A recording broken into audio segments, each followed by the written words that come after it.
Hey folks, here I am in my hotel in Charlotte, and I just did like 2 hours ago a video on Zelensky and Trump, a little funny video. Go check it out.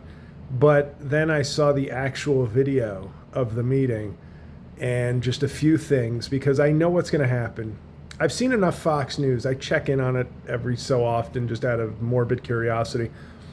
But I know they're just going to echo whatever Trump and Vance said, as egregious and awful as it was today. But before I get to Trump and the MAGA movement in general, J.D. Vance has made me reconsider something, and that's I owe Mike Pence a huge apology. Not only did January 6th prove that Mike Pence, although that didn't seem like the most significant thing ever, he did have more of a spine than 95% of the GOP. And I made fun of him relentlessly during the first Trump term. And boy, oh boy, would we be in a much better position with Mike Pence as president or vice president than the two we have today. And for J.D. Vance, who is impressing me with how big a sycophant and piece of shit he clearly is, but reprimanding Zelensky to say thank you like he's scolding one of his kids is like I don't want to call it a low point in American history, but it's like, because it's not big enough of a deal, but it's pretty low.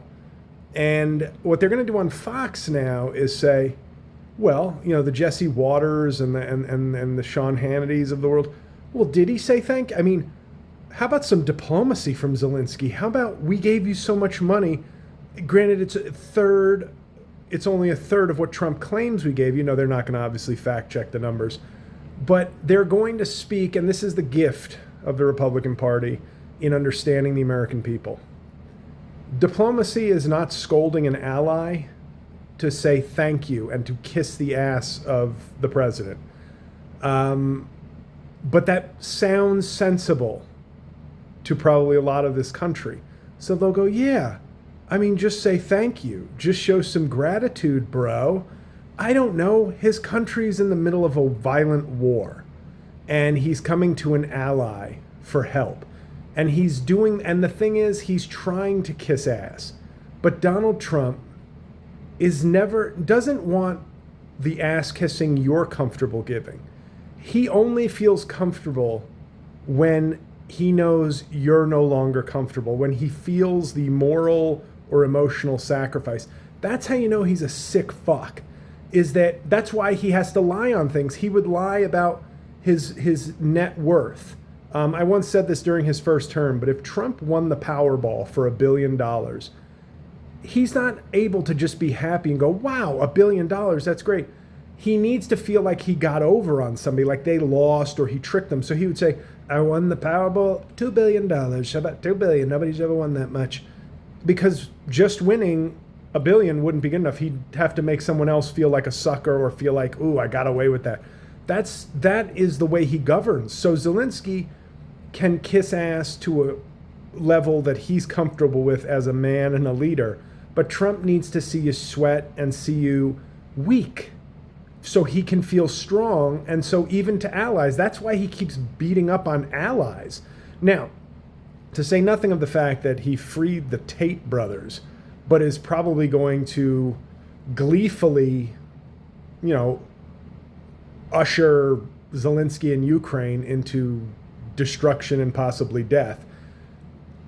Why don't the MAGA men who are always talking about the values and real men, isn't stand up for your friends like a man value?